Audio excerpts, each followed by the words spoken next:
Hello दोस्तों, मैं हूं विजय चौहान। तो हम देखने जा रहे हैं बूंद हीलिंग फैक्टर अफेक्ट कौन कौन से होते हैं बूंद हीलिंग से।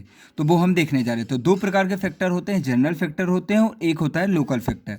तो सबसे पहले हम देखने जा रहे हैं जनरल फैक्टर। तो जनरल फैक्टर में सबसे पहले आ जाएगा एज। तो एज अगर बच्चा है, चिल्ड्रन है, तो बूंद जल्दी हील होगी। अगर ओल्डर एज है, ज़्यादा एज है, तो डिले बूंद हीलिंग होगी। डिबिलिटेशन की बात की जाए तो अगर पर्सन को विटामिन सी की डेफिशिएंसी है या फिर जिंक की डेफिशिएंसी है तो बूंद हीलिंग डिले होगी। इसीलिए हमको बूंद हीलिंग अच्छे कराने के लिए विटामिन सी भी देना है और जिंक भी देना है। ठीक है, इसके बाद अपन पढ़ रहे हैं जैसे कि पर्सन को कोई पैथोलॉजी हो, जैसे कि इसको डायबिटीज़ हो, एथेरोस्क्लेरोसिस हो, तो इन केस में क्या होती है, या फिर कोई अदर डिसीज़ होगी तो इसमें क्या उसकी बूंद हीलिंग डिले होगी। इस जैसे कि जॉन्डिस हुआ, यूरेमिक पेशेंट हुआ, साइटोटॉक्सिक ड्रग यूज़ कर रहा है, उसको जनरलाइज इन्फेक्शन है जैसे कि सेप्सिस का केस है। ठीक है, अब ध्यान क्या रखना है, कोर्टिकोस्टेरॉइड अगर कोई व्यक्ति ले रहा है तो उसे कोर्टिकोस्टेरॉइड में क्या होगी, बूंद हीलिंग डिले होगी। इसलिए कोर्टिकोस्टेरॉइड नहीं देना है ऐसे पेशेंट को। ठीक है, माल न्यूट्रिशन अगर है उसको तो भी बूंद डिले हील होगी।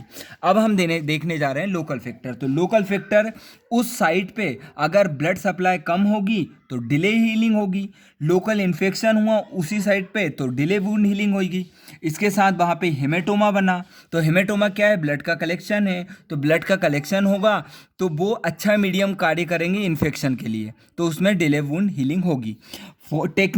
टेक्निक भी डिपेंड करता है बूंद की हीलिंग। जैसे कि आपने सूचर अच्छे से नहीं किया, टू टाइट सूचर किया या टू इजी लूज सूचर किया, तो या फिर आपने स्टेराइल वाले लाइगेचर मटेरियल यूज़ नहीं करें तो भी डिले हीलिंग होगी, है ना।